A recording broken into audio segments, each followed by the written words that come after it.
Welcome to my YouTube channel HR educational hub মৰমৰ ছাত্ৰ ছাত্ৰীসকল। আজিৰ এই ভিডিঅ'টোত আমি আলোচনা কৰিম ধুবুৰী জিলাৰ জেনেৰেল ছায়েন্সৰ প্ৰি বোৰ্ড এক্সামিনেশ্যনৰ কুৱেশ্যন পেপাৰখন। ইয়াতে যি 45টা MCQ আছে সেইখিনি আমি 100% কনচেপ্টনৰ সৈতে আলোচনা কৰিম। লগতে আমি চাম যে কেনেকুৱা ধৰণৰ কুৱেশ্যন আহিছে লং কুৱেশ্যনবোৰ। মৰমৰ ছাত্ৰ ছাত্ৰীসকল, তোমালোকৰ জিলাত প্ৰি বোৰ্ড এক্সামিনেশ্যন হৈ যোৱাৰ লগে লগে 7002824673 এইটো নম্বৰত তোমালোকে কুৱেশ্যন পেপাৰবোৰ পঠাই দিবা। মই তোমালোকক লগে লগে সেইখিনি সলিউশ্যন কৰি দি দিম। অসমৰ প্ৰতিটো জিলাৰে কুৱেশ্যন পেপাৰ মোৰ চেনেলতে তোমালোকে সলিউশ্যন পাবা আৰু তোমালোকৰ মেট্ৰিক পৰীক্ষাৰ কাৰণে প্ৰি বোৰ্ড এক্সামিনেশ্যনৰ কুৱেশ্যন পেপাৰবোৰ সলিউশ্যন কৰা খুবেই ইম্পৰ্টেণ্ট হয়। তো আমি আৰম্ভ কৰিছোঁ আজিৰ এই ভিডিঅ'টো। ইয়াতে চোৱা, প্ৰথম প্ৰশ্নটি আমাৰ কি কৈছে, X প্লাছ Y সালফেট আৰু উৎপন্ন হৈছে কি তোমাৰ X সালফেট প্লাছ Y। এটা তুমি লক্ষ্য কৰা, ইয়াতে যিটো এক্স যিটো এলিমেণ্ট আছে সেইটো তোমাৰ কি কৰিছে, ৱাইক ইয়াৰ পৰা অপসাৰিত কৰিছে। তো ৱাইক যদি অপসাৰিত কৰিব লাগে, ইয়াতে ডেফিনেটলি তোমাৰ যিটো এক্স মৌল আছে সেইটো ৱাইককৈ কি হ'ব লাগিব, বেছি সক্ৰিয় হ'ব লাগিব। তেতিয়াহ'লেহে তোমাৰ কি কৰিব পাৰিব, এক্সক অপসাৰিত কৰিব পাৰিব। কাৰণ তোমালোকে জানা যে প্ৰতিস্থাপন বিক্ৰিয়াত সক্ৰিয় মৌল এটাই কম সক্ৰিয় মৌলকহে তোমাৰ কি কৰিব পাৰে, অপসাৰিত কৰিব পাৰে। গতিকে ইয়াতে এক্স যিটো আছে সেইটো ৱাইককৈ সক্ৰিয় হ'ব লাগিব। ইয়াতে চোৱা আইৰণ আছে আৰু জিংক আছে, এইটো আমাৰ নহ'ব কাৰণ তোমাৰ আইৰণতকৈ জিংক বেছি সক্ৰিয় হয়, গতিকে এইটো নহ'ব। তাৰপিছত তোমাৰ লেড বেছি সক্ৰিয় হয় জিংকৰ তুলনাত, গতিকে এইটো নহ'ব। তাৰপিছত তোমাৰ আছে এইটো হ'ব, চোৱা এক্স তোমাৰ জিংক হ'ব আৰু এইটো ৱাইটো কি হ'ব, কপাৰ হ'ব। এইটো চি অপশ্যনটো কি হ'ব, কাৰেক্ট অপশ্যন হ'ব। ইয়াতে যদি আমি চাওঁ এইটো জিংক প্লাছ কপাৰ সালফেট, তেতিয়াহ'লে তোমাৰ উৎপন্ন হ'ব কি, জিংক সালফেট প্লাছ কি হ'ব, কপাৰ। এইটো হ'ব আমাৰ শুদ্ধ, গতিকে চি অপশ্যনটো কাৰেক্ট অপশ্যন হ'ব। বুজি পালানে? মৰমৰ ছাত্ৰ ছাত্ৰীসকল, তোমালোকৰ ছায়েন্সৰ যদি ই বুক লাগে, তোমালোকে ছায়েন্সৰ ই বুক ল'ব পাৰিবা। সেই ই বুকৰ পৰা ইয়াতে 100% কুৱেশ্যন আহিছে, লং কুৱেশ্যন লগতে MCQ আহিছে। ইয়াৰ পৰা গোটেইখিনি কুৱেশ্যন মোৰ ই বুকৰ পৰাই আহিছে। মই ই বুক বনাইছোঁ, চেপ্টাৰ ৱাইজ ই বুক আছে। তোমালোকৰ যদি কোনোবা চেপ্টাৰৰ প্ৰতি যদি অলপমান দুৰ্বলতা থাকে, তেতিয়াহ'লে তোমালোকে চেপ্টাৰ ৱাইজো ল'ব পাৰা, নাইবা তোমালোকে কমপ্লিট ল'ব পাৰা। একেবাৰে কম দামতে তোমালোকে ই বুকটো ল'ব পাৰিবা। মেট্ৰিক পৰীক্ষাত তোমালোকে ইয়াৰ পৰা 99% কুৱেশ্যন তোমালোকে কমন পাবা আৰু গোটেইখিনি নোটছ তোমাৰ অথেণ্টিক হয়, তোমাৰ কোনো ধৰণৰ ইয়াতে নাই। আমি 2 নম্বৰ প্ৰশ্নটো চাওঁ কি কৈছে, তলৰ সমীকৰণটোৰ পৰা কপাৰ অক্সাইড আৰু হাইড্ৰজেনৰ মাজত হোৱা বিক্ৰিয়া দেখুওৱা হৈছে, তলত কোনটো বিকল্পই জাৰিত আৰু বিজাৰিত হোৱা বুজাইছে। এতিয়া চোৱা, তোমাৰ জাৰিত হোৱা মানে অক্সিজেন যোগ হোৱা আৰু বিজাৰিত হোৱা মানে অক্সিজেন এৰি দিয়া। ইয়াতে কপাৰ অক্সাইড আছিল, ইয়াতে কপাৰ হৈছে মানে কপাৰ অক্সাইডটো বিজাৰিত হৈছে, কপাৰ অক্সাইড বিজাৰিত হৈছে। ইয়াতে নহয়, এটাই আছে চোৱা, কপাৰ অক্সাইড বিজাৰিত বুলি আছে আৰু তোমাৰ জাৰিত হোৱা মানে অক্সিজেন যোগ হোৱাটো, হাইড্ৰজেনত অক্সিজেন যোগ হৈ ৱাটাৰ হৈছে, ও হাইড্ৰজেন জাৰিত হৈছে। চি অপশ্যনটো কাৰেক্ট অপশ্যন হ'ব। 3 নম্বৰ কুৱেশ্যনটো চোৱা, ইয়াতে কি কৈছে, 3 নম্বৰটো, চৰ্বি আৰু তেল থকা খাদ্যবস্তুৰ নষ্ট হোৱাৰ পৰা প্ৰতিহতি কৰি ৰাখিবলৈ ব্যৱহাৰ কৰা পদাৰ্থবিধ কি হয়, এণ্টি অক্সিডেণ্ট হয়, প্ৰতিজাৰক পদাৰ্থ। আৰু এটা কথা মন কৰিবা, যিটো আমাৰ প্ৰতিজাৰক পদাৰ্থ হিচাপে ব্যৱহাৰ কৰা হয় কোনটো, এইটো নাইট্ৰজেন গেছক ব্যৱহাৰ কৰা হয়। তাৰপিছত চাবা 4 নম্বৰ কুৱেশ্যনটো অলপ ইণ্টেলেকচুৱেল কুৱেশ্যন হয়, কিন্তু ইজি হয়। মেটেলে যেতিয়া এচিডৰ লগত ৰিয়েকশ্যন কৰে, তেতিয়া মেটেলিক সল্ট আৰু তোমাৰ এটা গেছ উৎপন্ন কৰে। সেই গেছটো কি হয়, হাইড্ৰজেন গেছ হয়। যেনেকুৱা তোমাৰ জিংক আৰু হাইড্ৰক্লৰিক এচিডে যদি ৰিয়েকশ্যন কৰে, তেতিয়াহ'লে ফৰ্মেশ্যন হয় zinc chloride plus hydrogen gas. Similarly তোমাৰ যেতিয়া যেনেকুৱা তোমালোকৰ বুকত আছে ছ'ডিয়াম হাইড্ৰক্সাইড আছে, তোমালোকৰ বুকত ছ'ডিয়াম হাইড্ৰক্সাইডৰ লগত বিক্ৰিয়া কৰিলে তোমাৰ কি হয়, এইটো তোমাৰ ছ'ডিয়াম জিংকেট উৎপন্ন হয়। ছ'ডিয়াম জিংকেট, ছ'ডিয়াম জিংকেট, ছ'ডিয়াম জিংকেটৰ ফৰ্মুলা আছিল Na2OZNO। এইটো ছ'ডিয়াম জিংকেট ফৰ্মেশ্যন হয়, লগতে হাইড্ৰজেন গেছ ফৰ্মেশ্যন হয়। তো তোমাৰ মেটেলে যেতিয়া এচিডৰ লগত ৰিয়েকশ্যন কৰে তথাপি হাইড্ৰজেন গেছ উৎপন্ন হয়, আৰু যেতিয়া বেছৰ লগত ৰিয়েকশ্যন কৰে তথাপিও হাইড্ৰজেন গেছ উৎপন্ন হয়। তো আমাৰ চি অপশ্যনটো কাৰেক্ট হ'ব, X and Y both hydrogen gas. তাৰপিছত কুৱেশ্যনটো চাবা, এইটো তোমাৰ কি কৈছে, শুদ্ধ উক্তিটো বাছি উলিয়াবলৈ দিছে, সকলো ক্ষাৰকেই ক্ষাৰক হয়, সকলো ক্ষাৰেই ক্ষাৰক, এইটো কাৰেক্ট হয়। ক্ষাৰক মাত্ৰেই ক্ষাৰ, এইটো নহয়। এইটো চোৱা, তোমাৰ ইয়াতে কি কৈছে চোৱা, ইয়াতে তোমাৰ ক্ষাৰক মাত্ৰেই ক্ষাৰ নহয়, তোমাৰ ক্ষাৰ কাক কয়, ক্ষাৰ কাক কয়, যিবোৰ তোমাৰ পানীত দ্ৰৱীভূত হয়, যিবোৰ কি হয়, পানীত দ্ৰৱীভূত হয়, সেইবোৰক আমি কি বুলি কওঁ, যিবোৰ ক্ষাৰক তোমাৰ পানীত দ্ৰৱীভূত হয় সেইবোৰক আমি ক্ষাৰ বুলি কওঁ। গতিকে তোমাৰ যিবোৰ ক্ষাৰ হ'ব সেইবোৰ তোমাৰ কি হ'ব, ক্ষাৰক হ'ব। ঠিক আছে, কিন্তু সকলো ক্ষাৰক তোমাৰ কি নহয়, ক্ষাৰ নহয়। এইটো চাওক, গতিকে ক্ষাৰ মাতৃ ক্ষাৰক এইটো হ'ব, আৰু ক্ষাৰবোৰ পানীত দ্ৰৱীভূত হয়, এইটো কাৰেক্ট হয়, এইটো কাৰেক্ট নহয়। গতিকে 1 and 3 কাৰেক্ট হ'ব, তোমাৰ চি অপশ্যনটো কাৰেক্ট অপশ্যন হ'ব। এইটো কিন্তু ইম্পৰ্টেণ্ট কুৱেশ্যন হয়, ইয়াৰ পৰা কিন্তু এছাৰচন ৰিজনিঙৰ প্ৰশ্ন আহে, মন কৰিবা। 6 নম্বৰ কুৱেশ্যনটো চাবা, এটা লঘু দ্ৰৱই ৰঙা লিটমাছ নীলা কৰিছে। আচ্ছা, এতিয়া চোৱা, ৰঙা লিটমাছ কি কৰিছে, নীলা কৰিছে, তাৰমানে তাতে তোমাৰ কি আছে, ক্ষাৰক আছে, কাৰণ ক্ষাৰকে তোমাৰ কি কৰে, ৰঙা লিটমাছ নীলা কৰে। তেতিয়াহ'লে কোনটো দ্ৰৱ অধিক পৰিমাণে মিহলালে পৰিৱৰ্তন বিপৰীতমুখী হ'ব, অৰ্থাৎ তোমাৰ কি হ'ব, নীলাটো ৰঙা কৰিব। এতিয়া নীলাটো ৰঙা কোনে কৰে, এচিডে কৰে। গতিকে ইয়াত আমি কি যোগ কৰিব লাগিব, এচিড যোগ কৰিব লাগিব, যিটো আমাৰ এইটো ডি অপশ্যনত আছে, hydrochloric acid. D option correct হ'ব। তাৰপিছত 27 নম্বৰ চোৱা, কিমান কেৰেটৰ সোণ ভাৰতত অলংকাৰ প্ৰস্তুত কৰিবলৈ ব্যৱহাৰ কৰা হয়, 22 কেৰেটৰ। আৰু যিটো তোমাৰ 24 কেৰেটৰ আছে সেইটো তোমাৰ কি হয়, লিকুইড হয়। লিকুইড বুলি নহয়, এইটো তোমাৰ ছফ্ট লিকুইড বুলিও ক'ব পাৰা। মানে তোমাৰ একেবাৰে 100% লিকুইড নহয়, মানে কোমল হয়, আৰু লিকুইড নহয়, ছফ্ট হয়, কোমল হয়, যাক আমি গহনা বনোৱাত ব্যৱহাৰ কৰিব নোৱাৰোঁ। কিন্তু তাতে তোমাৰ কি কৰা হয়, 2% চিলভাৰ এড কৰা হয়, আৰু সেইটো তোমাৰ কি হৈ যায়, 22 কেৰেটৰ হয়, আৰু এইটো আমি গহনাত ব্যৱহাৰ কৰোঁ। তাৰপিছত 8 নম্বৰটো, ধাতুৰ সক্ৰিয়তাৰ শুদ্ধ অধক্ৰম। অধক্ৰম মানে বেছিৰ পৰা কমলৈ। তো ছডিয়াম, জিংক, কপাৰ, চিলভাৰ, এইটো ডি অপশ্যনটো কি হ'ব, কাৰেক্ট অপশ্যন হ'ব। তাৰপিছত ইয়াতে তোমাৰ অম্লৰাজত হাইড্ৰক্লৰিক এচিড আৰু নাইট্ৰিক এচিডৰ অনুপাত 1:3, এইটো ডি অপশ্যনটো কাৰেক্ট হ'ব। তাৰপিছত 3 নম্বৰটো চোৱা, এইটো নাইট্ৰজেন অণুৰ ইলেক্ট্ৰনীয় বিন্দু গঠন। নাইট্ৰজেনৰ তোমাৰ কি হয়, নাইট্ৰজেন তোমাৰ 7 হয়, ইয়াৰে হ'ব 2,5 ইলেক্ট্ৰনীয় বিন্দু, আৰু ইয়াৰে বেলেঞ্চি হৈছে 3। যদি বেলেঞ্চি 3 হয়, তিনিটাকৈ তোমাৰ কি কৰিব, N2 হ'লে ইয়াতে তিনিটাকৈ তোমাৰ ইলেক্ট্ৰন কি কৰিব, শ্বেয়াৰ কৰিব। কেইটা, তিনিটা। এইটো আমাৰ চি অপশ্যনটো কাৰেক্ট অপশ্যন হ'ব। 11 নম্বৰ কুৱেশ্যনটো চোৱা, তলৰ কোনটো সমগণীয় শ্ৰেণীৰ অন্তৰ্ভুক্ত নহয়। সমগণীয় শ্ৰেণীৰ অন্তৰ্ভুক্ত হ'বলৈ হ'লে তোমাৰ কি হ'ব লাগিব, ছেম গ্ৰুপৰ হ'ব লাগিব, তেতিয়াহ'লেহে হ'ব। এতিয়া এইটো এলকেন হয়, এইটো এলকেন হয়, এইটো এলকেন হয়, কিন্তু এইটো এলকিন হয়। গতিকে ডি অপশ্যনটো কাৰেক্ট হ'ব। ইয়াতে ডি অপশ্যন কাৰেক্ট হ'ব, কাৰণ এইটো তোমাৰ এলকেন হয়, এইটো এলকেন হয়, এইটো তোমাৰ কি হয়, এলকেন হয়। এলকেনৰ সংকেত হৈছে CnH2n+2, আৰু এইটো তোমাৰ CnH2n ফৰ্মুলাত আছে। ইয়াতে চোৱা, কাৰ্বন এটা আছে, আৰু হাইড্ৰজেন আছে 4টা, হয়নে? তাৰপিছত তোমাৰ 2 2 2 4 2 6, আৰু এইফালে আছে তোমাৰ 3 3 2 6, 6 আৰু 2 8, আৰু এইফালে আছে তোমাৰ 4 আৰু 8 আছে। তো এইটো নহ'ব, ডি অপশ্যন আমাৰ ইয়াতে কি হ'ব, কাৰেক্ট অপশ্যন হ'ব। বুজি পালানে? তাৰপিছত 12 নম্বৰ কুৱেশ্যনটো চোৱা, তলৰ কোন দুটা অসম্পৃক্ত হাইড্ৰকাৰ্বন। অসম্পৃক্ত হাইড্ৰকাৰ্বন সেইবোৰক কোৱা হয় যিবোৰত তোমাৰ ডাবল বন্ড থাকে নাইবা ট্ৰিপল বন্ড থাকে, সেইবোৰক অসম্পৃক্ত বুলি কয়। আৰু ছিংগল বন্ড থাকিলে সেইবোৰক তোমাৰ সংপৃক্ত বুলি কয়। গতিকে ইয়াতে চোৱা, ডাবল বন্ড আছে, ইয়াতেও ডাবল বন্ড আছে, গতিকে 2 and 4 কাৰেক্ট হ'ব, চি অপশ্যনটো কাৰেক্ট হ'ব। তাৰপিছত 30 নম্বৰ কুৱেশ্যনটো চাবা, যদি কোনো এটা মৌলৰ দ্বিতীয় কক্ষত প্ৰথম কক্ষৰ 3 গুণ ইলেক্ট্ৰন থাকে। আচ্ছা, প্ৰথম কক্ষতটো 2টা থাকে, ইয়াতে কৈছে দ্বিতীয় কক্ষত প্ৰথম কক্ষৰ 3 গুণ, তাৰমানে এইটো 3 গুণ আহিব, তো 2 3 গুণ 6 হ'ব, তো তোমাৰ 2 আৰু 6 হ'লে কিমান আহিব, 8 আহিব, হয়নে? টোটেল ইলেক্ট্ৰন 8টা হ'ব, আৰু টোটেল ইলেক্ট্ৰন 8টা আছে কাৰ, অক্সিজেনৰ। চি অপশ্যনটো কি হ'ব, কাৰেক্ট অপশ্যন হ'ব। এনেকুৱা ধৰণৰ কুৱেশ্যন তোমালোকে 9তো পঢ়িছা, 9ত বহুতখিনি আছে কুৱেশ্যন, আৰু 10তো আছে, 5 নম্বৰ চেপ্টাৰত কুৱেশ্যন হয়। 14 নম্বৰ কুৱেশ্যনটো চোৱা, এক্স মলৰ পৰমাণু ক্ৰমাংক 9 আৰু আধুনিক পৰ্যায়বৃত্ত তালিকাৰ কোনটো পৰ্যায়ৰ বৰ্গত অন্তৰ্ভুক্ত হ'ব। এনেকুৱা ধৰণৰ কুৱেশ্যন তোমালোকৰ হাফ ইয়াৰলি এক্সামিনেশ্যনত বহুত আহিছে, আৰু মই হাজাৰবাৰ এইবোৰ তোমালোকক বুজাইছোঁ। বৰ্গ আৰু পৰ্যায় নিৰ্ণয় কৰিবলৈ হ'লে তোমালোকে কি কৰিব লাগে, যদি বৰ্গ নিৰ্ণয় কৰিব লাগে তেতিয়াহ'লে তোমালোকে চাব লাগে যুদ্ধতা। মনত ৰাখিবা, বৰ্গ চাবলৈ হ'লে যুদ্ধতা চাব লাগে, আৰু যদি পৰ্যায় নিৰ্ণয় কৰিব লাগে তেতিয়াহ'লে তুমি কক্ষৰ সংখ্যা চাব লাগে। এটা চোৱা, এক্স মলৰটো তোমাৰ 9 দি আছে, ইয়াৰ ইলেক্ট্ৰনীয় বিন্যাস লিখা, ইলেক্ট্ৰনীয় বিন্যাস লিখিলে 2 7 হ'ব।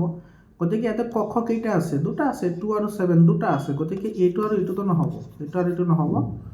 আৰু ইয়াতে তোমাৰ বেলেঞ্চি কিমান আছে, 1 আছে, শেষত 7টা আছে, তো 1 আছে, আৰু তোমাৰ 9টো তোমাৰ অধাতু হয়, অধাতু হ'লে এইটো 17 নম্বৰ বৰ্গত যাব, এইটো তোমাৰ কাৰেক্ট এনচাৰ হ'ব। এই নম্বৰ অপশ্যনটো কি হ'ব, ইয়াৰে কাৰেক্ট হ'ব। বুজি পালানে? কাৰণ পিৰিয়ড কিয় 2টা আহিল, কাৰণ এইটো চোৱা 2 7, ইয়াতে 2টা কক্ষ আছে, আৰু তোমাৰ ইয়াতে যুদ্ধতা শেষত তোমাৰ 7টা আছে, তো 1 হ'ব যুদ্ধতা, তো 1 হলে এইটো যেহেতু অধাতু হয় 9টো তোমাৰ কি হয় অধাতু হয় হয়নে নাই তোমাৰ 279 এইটো তোমাৰ 9টো কি হয় 9টো হৈছে তোমাৰ ফ্লোৰিনৰ হয় তো ফ্লোৰিন হলে এইটো তোমাৰ কি হ'ব ধাতু হ'ব এইটো তোমাৰ এই নম্বৰ অপশনটো কাৰেক্ট হ'ব তাৰ পিছৰ কোৱেশ্চনটো চোৱা এইটো কোনটো মৌললৈ অষ্টসূত্ৰটো প্ৰযোজ্য আছিল এইটো কেলছিয়ামলৈ প্ৰযোজ্য আছিল তাৰ পিছৰ কোৱেশ্চনটো চোৱা এইটো তোমাৰ তালিকাখন অধ্যয়ন কৰি ভুলটো বাছি উলিয়াবলৈ দিছে কোনটো ভুল হয় এইটো কিন্তু বহুত ইম্পৰ্টেণ্ট কোৱেশ্চন হয় এটা দিছে চোৱা এৰোবিক ৰেসপিৰেশন অৰ্থাৎ অবাধকণটো সাইটোপ্লাজমত সংঘটিত নহয় এইটোৱে ভুল আছে তোমাৰ যেটো অবাধকণ আছে সেইটোহে সাইটোপ্লাজমত হয় আৰু অবাধকণটো মাইটোকন্ড্ৰিয়াত হয় উল্টাকৈ দিয়া আছে গতিকে এইটো আমাৰ শুদ্ধ হ'ব বাকিকেইটা শুদ্ধ আছে বুজি পাইছানে তাৰপিছত 17 নম্বৰ কোৱেশ্চনটো চোৱা খাদ্যনলীত কোনটো অংশ যকৃতৰ পৰা পিত্তৰস লাভ কৰে এইটো ক্ষুদ্ৰান্তৰ পৰা ডি অপশনটো কাৰেক্ট হ'ব 18 নম্বৰ তলৰ কোনটো ব্যৱস্থায় পানী আৰু খনিজ পদাৰ্থ শিপাৰ পৰা পাতলৈ শোষণ আৰু গতি কৰাত সহায় কৰে এইটো ট্ৰান্সপিৰেশন হয়নে এইটো ট্ৰান্সপিৰেশন হ'ব প্ৰচ্ছেদন প্ৰচ্ছেদনে তোমাৰ কি কৰে শোষণ বলৰ সৃষ্টি কৰে শোষণ বল পঢ়িছা তোমালোকে ডেফিনেটলি তো শোষণ বলৰ ফলত তোমাৰ কি কৰে যেটো অপোহণ পদ্ধতি আছে কি পদ্ধতি অপোহণ পদ্ধতি মানে সাকশন মেথড বুলি কয় এইটো অপোহণ পদ্ধতিতে তোমাৰ কি কৰে পানীখিনি অটোমেটিক্যালি ওপৰত উঠি যায় আৰু সেইটো সম্ভৱ হয় কিহৰ কাৰণে এইটো বাষ্পমোচন পত্ৰমোচন বা প্ৰচ্ছেদনৰ কাৰণেহে সম্ভৱ হয় তো এইটো তোমাৰ এই নম্বৰ অপশনটো কাৰেক্ট হ'ব 19 নম্বৰটো চোৱা স্নায়ুকোষৰ মাজেৰে তথ্য কিদৰে প্ৰভাৱিত হয় ডেনড্ৰাইট দেহকোষ একজন আৰু স্নায়ুপ্ৰান্ত এই নম্বৰ অপশনটো কাৰেক্ট হ'ব 20 নম্বৰ কোৱেশ্চনটো চোৱা তলত উল্লেখ কৰা জোৰসমূহৰ পৰা মিল নথকা আচ্ছা অমিলটো ওলাব লাগে তো তোমাৰ ইয়াতে এই নম্বৰত আছে এড্ৰিনেলিনটো তোমাৰ কোনে এইটো এড্ৰিনেল গ্ৰন্থিয়ে তোমাৰ কি কৰে নিহৰণ কৰে এড্ৰিনেল গ্ৰন্থিয়ে এড্ৰিনেলিন হৰমন নিহৰণ কৰে কিন্তু ইয়াতে পিটুইটাৰি দিছে পিটুইটাৰিয়ে তোমাৰ কি কৰে গ্ৰোথ হৰমন নিহৰণ কৰে যাক আমি জিএইচ বুলি কওঁ মনত ৰাখিবা এইবোৰ কথা ইম্পৰ্টেণ্ট হয় testosterone prostate gland estrogen ovary thyroxine thyroid এইবোৰ কাৰেক্ট হয় এইটো ভুল আছে গতিকে আমাৰ এই নম্বৰ অপশনটো কাৰেক্ট হ'ব তাৰপিছত 21st এইটো সূৰ্যৰ অৱস্থান অনুসৰি সূৰ্যমুখী ফুলৰ গতি এইটো চা সূৰ্যমুখীটো তোমাৰ তাৰমানে কি কৰে পোহৰৰ প্ৰতি সঁহাৰি জনায় আৰু পোহৰৰ প্ৰতি সঁহাৰি জনালে তাক পোহাৰণুবেগী বুলি কয় এইটো এই নম্বৰ অপশনটো কাৰেক্ট হ'ব মাটিৰ তলফালে গ'লে সেইটোক ভূকেন্দ্ৰবেগী বুলি কয় আৰু তোমাৰ পৰাগধানীবোৰ গৰ্ভাশয়ৰ ফালে গ'লে সেইটো ৰসায়নবেগী হয় শিপাবোৰ তোমাৰ পানীৰ ফালে গতি কৰিলে সেইটোক জলানুবেগ বুলি কোৱা হয় মনত ৰাখিবা গতিকেটা ইয়াৰ ওপৰত কিন্তু কোৱেশ্চন আহিয়ে থাকে মেট্ৰিকতো আহে এই নম্বৰ অপশন কাৰেক্ট হ'ব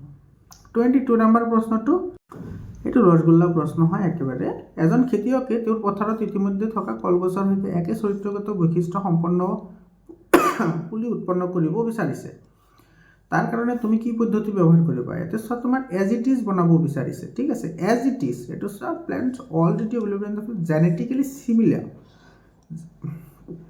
তো তোমাৰ এজ ইট ইজ যদি বনাব বিচাৰে তেতিয়াহ'লে ভেজিটেটিভ কৰিব লাগিব এটো সিম্পল কোৱেশ্চন হয় ভেজিটেটিভ আৰু ভেজিটেটিভটো তোমাৰ কি হয় এসেক্সুৱেল ৰিপ্ৰডাকশন হয় এসেক্সুৱেল ৰিপ্ৰডাকশনত তোমাৰ উৎপন্ন হোৱা প্ৰগেনিবোৰ সদায় তোমাৰ কি হয় আইডেন্টিক্যাল টু প্যাৰেন্ট হয় তাৰপিছত এইটো 23 নম্বৰ কোৱেশ্চনটো চোৱা তোমাৰ কি কৈছে আইডেন্টিফাই দ্য পাৰ্ট এবিসি ওলাব লাগে তোমাৰ এ হৈছে জন্মকাণ্ড এইটো হৈছে তোমাৰ কি বীজপত্ৰ আৰু এইটো হৈছে তোমাৰ ভ্ৰূণমূল এইটো তোমাৰ কাৰেক্ট হ'ব জন্মকাণ্ড বীজপত্ৰ ভ্ৰূণমূল সি অপশনটো কাৰেক্ট হ'ব তাৰপিছত তোমাৰ 24 নম্বৰ চোৱা কপাৰটি কি হয় কপাৰটি তোমাৰ কি গৰ্ভাশয়ত সংস্থাপন কৰি গৰ্ভাধান নিৰোধন কৰা এটা পদ্ধতি বি অপশন কাৰেক্ট হয় তাৰপিছত এইটো অলপমান ইন্টেলেকচুৱেল হয় একেবাৰে সিম্পল হয় এটা কি কৈছে চোৱা বিশুদ্ধ উখ মটৰমাহৰ গছৰ সংকৰণ এজোপা বিশুদ্ধ মটৰমাহৰ চাপৰ গছৰ লগত সংকৰণ ঘটিলে F1 জোনত কি হ'ব চাবা F1 জোন আৰু F2 জোনত চৰিত্ৰ উখ চৰিত্ৰৰ কথা কৈছে জাস্ট উখ চৰিত্ৰ শতকৰা পৰিমাণ কিমান হ'ব চাবা এতে যেটো তোমাৰ F1 প্ৰগেনি আছে F1 প্ৰগেনিটো তোমাৰ কি হয় 100% উখ হয় তো প্ৰথমটো 100% আহিব এটা অপশনতে আছে বি অপশনটো কি হ'ব কাৰেক্ট অপশন হ'ব তথাপি বুজিবলৈ ট্ৰাই কৰা এতে তোমাৰ চোৱা যেটো মেন্ডেলৰ এক সংকৰণ পৰীক্ষা আছে এক সংকৰণ পৰীক্ষা যেটো F1 জোনো আছিল হেতু তোমাৰ গুটেকেটা কি হয় উখ হয় গুটেকেটা উখ মানে তোমাৰ কি হয় 100% উখ হয় উখৰ কথা কৈছে আৰু তোমাৰ যেটো F2 প্ৰগনি আছিল F2 প্ৰগনিত তোমাৰ কি হৈছিল F2 প্ৰগনি যেটো আছিল হেতু তোমাৰ কি আছিল F2 প্ৰগনিত কি আছিল 3:1 আছিল 3:1 কিমান আছিল 1 আছিল এতে চোৱা এতে তোমাৰ টোটাল তোমাৰ কিমান আছে 4 আছে আৰু তোমাৰ এটো 100% তো এটাৰ তোমাৰ কিমান আছে 25% আছে তো ইয়াতে চোৱা তো 100 ক যদি তুমি 25% কৈ ভাগ কৰা তেতিয়াহলে তিনিটাত কিমান আহিব 75% আৰু এটা তোমাৰ 25% ৰৈ যাব, তো টোটেল 100%। বুজি পাইছানে? তাৰমানে তোমাৰ ইয়াতে 3% ইয়াতে আহিব, মানে 3 অংশ, 100 অংশৰ 3 অংশ ইয়াতে আহিব আৰু 1 অংশ ইয়াতে থাকিব। ডেট মিনছ এইটো তোমাৰ F1ত তোমাৰ 100% আহিব আৰু F2ত তোমাৰ 75% থাকিব। 26 নম্বৰ কুৱেশ্যনটো চাবা। 26 নম্বৰ কুৱেশ্যনত তোমাৰ কি কৈছে ইয়াতে কৈছে যে এইটো প্ৰজাতিকৰণৰ হয়, একেবাৰে চিম্পল কুৱেশ্যন হয়। জীৱৰ ক্ৰমবিকাশ প্ৰক্ৰিয়াত যি প্ৰক্ৰিয়াৰ দ্বাৰা কোনো এটা জীৱ প্ৰজাতিৰ জীৱসমূহৰ চাৰিত্ৰিক বৈশিষ্ট্যসমূহৰ বিভিন্ন কাৰকৰ প্ৰভাৱৰ ফলত পৰিৱৰ্তন ঘটি এক নতুন চাৰিত্ৰিক বৈশিষ্ট্য জীৱৰ উদ্ভৱ হয়, সেই প্ৰক্ৰিয়াটোক প্ৰজাতিকৰণ বুলি কয়। এই নম্বৰ অপশ্যনটো কাৰেক্ট হয়, ডাইৰেক্টলি ডেফিনেশ্যন হয় এইটো। এটা শাক পাচলি, খৰাহিত গাজৰ, আলু, মূলা আৰু বিলাহী আছে, সিহঁতৰ কোনটো শুদ্ধ সমসংস্থ অংগ হয় উপস্থাপন কৰা। এইটো কিন্তু বহুত ইম্পৰ্টেণ্ট কুৱেশ্যন হয়, এনেকুৱা ধৰণৰ প্ৰশ্ন আহে। ঠিক আছে, ইয়াতে তোমাৰ কি কৈছে চাবা, ইয়াতে সমসংস্থ। চোৱা, সমসংস্থ মানে কি তোমাৰ? সমসংস্থ মানে তোমাৰ গঠন একে হ'ব আৰু উৎপত্তি স্থান একে হ'ব। ঠিক আছে, উৎপত্তি স্থান একে হ'ব লাগিব, সেইটোকে তোমাৰ কি বুলি কয়? সমসংস্থ বুলি কয়। ঠিক আছে, গঠন একে হ'ব লাগিব, উৎপত্তি স্থান একে হ'ব লাগিব, কিন্তু তোমাৰ কি হ'ব? কাম বেলেগ বেলেগ হ'ব, কাম ভিন্ন, সেইবোৰক সমসংস্থ বুলি কয়। আৰু এটা আছে সমবৃত্তি। সমবৃত্তি মানে কি? মনত ৰাখিবা, সমবৃত্তি মানে তোমাৰ গঠন বেলেগ হ'ব পাৰে, উৎপত্তি স্থান বেলেগ হ'ব পাৰে, কিন্তু কাম একে হ'ব লাগিব। সম মানে সমান, বৃত্তি মানে কাম একে কৰে। ইয়াতে গাজৰ যিটো আছে, মন কৰিবা, গাজৰ হৈছে শিপা। গাজৰ কি হয়? গাজৰ উদ্ভিদৰ শিপা হয়। কিন্তু যিটো আলু হয়, আলুটো তোমাৰ কি হয়? এইটো ভেজিটেটিভ হয়নে? এইটো হৈছে তোমাৰ ৰুট ট্ৰান্সফৰ্মেশ্যন আৰু এইটো হৈছে তোমাৰ ভেজিটেটিভ ট্ৰান্সফৰ্মেশ্যন। হা, এইটো তোমাৰ অলপমান অসমীয়াটো চাই ল'বা। তাৰপিছত ইয়াতে তোমাৰ গাজৰটো এইমাত্ৰ ক'লে, গাজৰটো তোমাৰ কি হয়? ৰুট হয়, শিপা হয়। আৰু বিলাহীটোতো ডাইৰেক্টলি ফ্ৰুট হয়, বিলাহীৰ ফুলৰ পৰা হয়, তো ফ্ৰুট হয়। তাৰপিছতে যিটো তোমাৰ মূলা আৰু গাজৰ, সেইটো চোৱা, দুইটা তোমাৰ কি হয়? ৰুট হয়। মূলা আৰু গাজৰ দুইটা তোমাৰ কি হয়? ৰুট হয়। তোমাৰ মূলাটো ৰুট ট্ৰান্সফৰ্মেশ্যন হয়, গাজৰটো তোমাৰ কি হয়? ৰুট ট্ৰান্সফৰ্মেশ্যন হয়। তো এইটো আমাৰ কাৰেক্ট হ'ব, চি অপশ্যনটো কাৰেক্ট হ'ব। আৰু তোমাৰ মূলাটো তোমাৰ কি হয়? ৰুট হয়, ৰুট ট্ৰান্সফৰ্মেশ্যন হয়, কিন্তু বিলাহীটো তোমাৰ কি হয়? ফ্ৰুট হয়। তো উৎপত্তি স্থান সেম হ'ব লাগিব, মানে এটা অংশৰ পৰাই আহিব লাগিব, তো এইটো আমাৰ কি হ'ব? কাৰেক্ট হ'ব, চি অপশ্যনটো কাৰেক্ট হ'ব। চৰি বাৰু, অলপমান কাহ হৈ আছে, মানে কমন কোল্ডৰ দিন চলি আছে সেইকাৰণে, বাট আই এম এপলাইজাইজ টু ইউ। ইয়াতে 28 নম্বৰত কৈছে 20 চেণ্টিমিটাৰ ব্যাসাৰ্ধৰ গোলাকাৰ দাপোনৰ ফকাছ দৈৰ্ঘ্য। গোলাকাৰ দাপোনৰ ফকাছ দৈৰ্ঘ্য তোমাৰ কি আছিল? F=R/2, য'ত R মানে হৈছে তোমাৰ ভাঁজ ব্যাসাৰ্ধ, দিয়া আছে 20, তো 20/2 মানে কিমান হ'ব? 10। এইটো বি অপশ্যন কাৰেক্ট হ'ব। তাৰপিছত 29 নম্বৰ কুৱেশ্যনটো চোৱা, এইটো বহুতেই ইণ্টাৰেষ্টিং কুৱেশ্যন হয়। ইয়াতে তোমাৰ ৰোহিত শৰ্মাৰ কথা কৈছে, যাদুকৰী আইনাৰ সন্মুখত থিয় হৈছে, তোমাৰ মূৰটো ডাঙৰ দেখা গৈছে। মূৰটো ডাঙৰ তোমাৰ কোনে দেখাব পাৰে? অৱতলে। তো আমি এইটো পালোঁ অৱতল। ডাঙৰ প্ৰতিবিম্ব কোনে গঠন কৰে? অৱতল দাপোনে। মাজৰ অংশটো একে হয়, মাজৰ অংশ একে হ'লে তোমাৰ কি হ'ব? সমতল দাপোন। সমতল দাপোনে একে প্ৰকাৰৰ কি কৰে, বা একে উচ্চতাৰ বা একে দৈৰ্ঘ্যৰ প্ৰতিবিম্ব গঠন কৰে। আৰু তোমাৰ ভুৰুকেইটা সৰু হ'লে তোমাৰ কি হ'ব? উত্তল দাপোন। উত্তল দাপোনে সদায় সৰু প্ৰতিবিম্ব গঠন কৰে। গতিকে অৱতল, সমতল আৰু উত্তল হ'ব। অৱতল, সমতল, উত্তল। এই নম্বৰ অপশ্যনটো কাৰেক্ট অপশ্যন হয়। 30 নম্বৰ কুৱেশ্যনটো চোৱা, এইটো লক্ষ্যবস্তু অৱস্থানৰ উপৰি ভিত্তি কৰি অৱতল দাপোনৰ দ্বাৰা গঠিত প্ৰতিবিম্বৰ স্থানৰ লগত মিলাবলৈ দিছে। চিট ৰাখিলে চিটে হ'ব, হয়নে নাই? চিট ৰাখিলে ক'ত হ'ব? চিটে হ'ব। তো তোমাৰ এ নাম্বাৰটো 2ত আহিব। চোৱা, এ নাম্বাৰ 2 এটা অপশ্যনতে আছে, বি অপশ্যনটো কাৰেক্ট হ'ব। তাৰপিছত তোমাৰ বি আছে, এইটো তোমাৰ ইনফিনিটি হ'ব, এফত ৰাখিলে ইনফিনিটিত যাব। তাৰপিছত তোমাৰ চি নাম্বাৰটো 4ত আহিব, এইটো আহিব 4ত, আৰু তোমাৰ এইটো ডি নাম্বাৰটো 1ত আহিব। এইটো তোমাৰ কাৰেক্ট এনচাৰ হ'ব, মনত ৰাখিবা, এইটো ইম্পৰ্টেণ্ট হয়। 31 নম্বৰ কুৱেশ্যনটো চাবা, ৰাতুলে অন্ধকাৰ কোঠালিৰ পৰা বাহিৰলৈ ওলাই আহি খন্তেকৰ বাবে চকুযোৰ অন্ধকাৰ আৰু অস্পষ্ট দেখিলে যদিও পিছত স্পষ্ট হ'ল, পৰিঘটনাত ৰাতুলৰ কোনটো অংশৰ পৰিৱৰ্তন ঘটিছে? ইয়াতে চোৱা, যেতিয়া তুমি অন্ধকাৰ কোঠা এটাৰ পৰা দৌৰি বাহিৰত ওলাই আহিবা, তেতিয়া তোমাৰ কি হয়? অন্ধকাৰ কোঠাত থাকিলে পোহৰ কম থাকে, পোহৰ কম থাকিলেতো তোমাৰ চকুৰ যিটো পিউপিল আছে, চকুৰ কি আছে? পিউপিল, সেইটো সৰু হৈ থাকে। সেইটো কি হৈ থাকে? সৰু হৈ থাকে, কাৰণ পোহৰ কম থাকে। আৰু তোমালোকে জানা, পিউপিলৰ কাম হৈছে পোহৰৰ পৰিমাণ নিয়ন্ত্ৰণ কৰা, মানে তোমাৰ চকুত কিমানখিনি পোহৰ সোমাব বা কমিব সেইটো নিয়ন্ত্ৰণ কৰে। আৰু বাহিৰত ওলাই অহাৰ লগে লগে এই পিউপিলটো তোমাৰ সৰুৰ পৰা ডাঙৰ হওঁতে অলপমান টাইম লয়, সেইকাৰণে তুমি হঠাতে বাহিৰত ওলাই আহিলে অন্ধকাৰ যেন লাগে।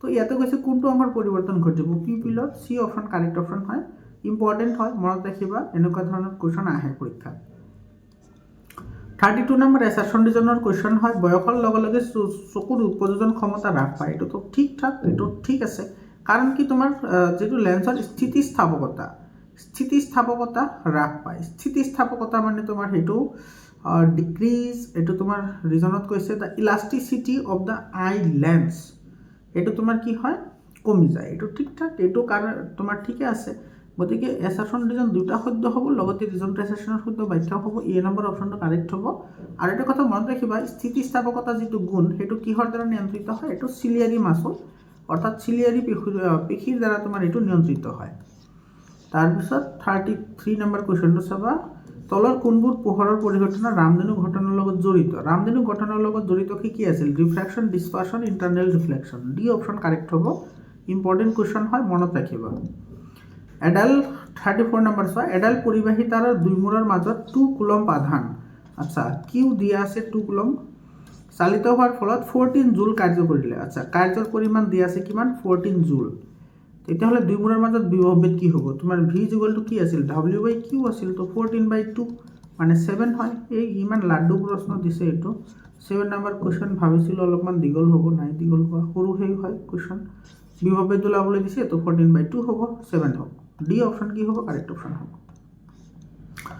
তাৰপিছত চোৱা হয়তো তোমাৰ কৈছে 1 ওম প্ৰকাশ কৰা হয় 1 ওম মানে কি চোৱা ওম কাৰ একক হয় ৰোধৰ একক তো r কি হয় v/i ওমৰ ফৰ্মুলা মতে v তোমাৰ কি হয় i r ওমৰ সূত্ৰৰ পৰা তো r কি হ'ব v/i তো v মানে হৈছে ভোল্ট আৰু i মানে হৈছে এম্পিয়াৰ তো ভোল্ট পাৰ এম্পিয়াৰ হ'ব এটো তোমাৰ এই নম্বৰ অপশ্যনটো কাৰেক্ট হ'ব তাৰপিছত 36 নম্বৰ কুৱেশ্যনটো চোৱা তোমাৰ ফিউজে কাম কৰে বিদ্যুৎ প্ৰবাহৰ তাপীয় ক্ৰিয়াৰ ওপৰত এটো তোমাৰ ডি অপশ্যনটো কাৰেক্ট হ'ব তাৰপিছত 37 নম্বৰ কুৱেশ্যনটো চোৱা শুদ্ধ চিত্ৰটো তুমি ব্যাখ্যা কৰিব লাগে তো তোমাৰ নৰ্থৰ পৰা সদায় সাউথ যাব হয়নে নৰ্থ টু সাউথ তো এই নম্বৰ অপশ্যনটো কাৰেক্ট অপশ্যন হ'ব ডাইৰেকশ্যনবোৰ চাবা দেই ইয়াতে তোমাৰ নৰ্থ টু এইটো এইফালে ডাইৰেকশ্যন দিয়া আছে এইবোৰ কিন্তু নহয় হা সদায় তোমাৰ নৰ্থৰ পৰা ক'ত যাব সাউথত যাব আৰু ভিতৰতটো নৰ্থৰ পৰা সাউথত যাব তাৰপিছত চাবা 38 নম্বৰ কুৱেশ্যনটোত কি কৈছে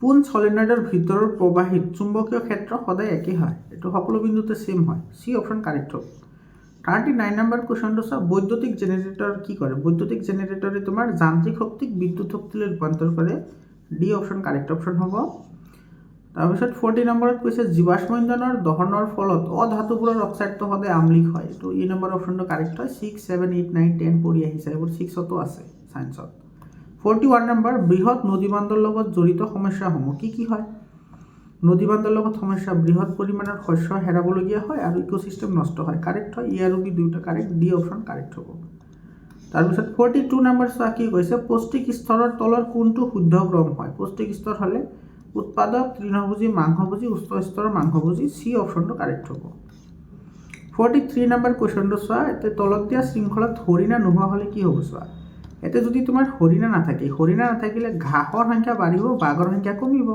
কাৰণ এতে তোমাৰ বাঘে খাবলৈ হৰিণা নাপাব আৰু তোমাৰ ঘাঁহ খাবলৈ হৰিণ নাথাকিব বুজি পাইছানে তো ঘাঁহৰ সংখ্যা বৃদ্ধি হ'ব বাঘৰ সংখ্যা কমিব এটো চোৱা ডি অপশ্যনটো কি হ'ব কাৰেক্ট অপশ্যন হ'ব 44 নম্বৰ চোৱা তলৰ কোনটো শালগছৰ বনাঞ্চলৰ লগত জড়িত শালগছ হ'লে আৰাবাৰী ফৰেষ্ট ৰেঞ্জ এটো সি অপশ্যনটো কাৰেক্ট অপশ্যন হয় এটো তোমালোকৰ কিতাপৰ একেবাৰে লাষ্টৰ প্যাৰাগ্ৰাফৰ পৰা কোৱেশ্চন হয় 45 নম্বৰ আৰু লাষ্ট কোৱেশ্চন এটো 3R মানে কি ৰিডিউস ৰিসাইকেল ৰিউজ হয় বাট ৰিজেনাৰেশন নহয় সি অপশ্যনটো কাৰেক্ট হ'ব এটো সি অপশ্যনটো কাৰেক্ট হ'ব মৰমৰ ছাত্ৰ ছাত্ৰীসকল এইখিনি আছিল তোমাৰ 45 টা এমসিকিউ তোমালোকে যদি ইবুক ল'ব বিচৰা তেতিয়াহ'লে এইটো নম্বৰত কন্টাক্ট কৰিবা 7002824673 এইটো নম্বৰত কন্টাক্ট কৰিবা তোমালোকে 100% কোৱেশ্চন মোৰ ইবুকৰ পৰাই আহিছে আৰু অসমৰ প্ৰত্যেকটো জিলাতে 95% তকৈ ওপৰত কোৱেশ্চন কমন আহি আছে তোমালোকে ল'ব পাৰা যিসকলে লৈছে ভাল ৰিভিউ দি আছে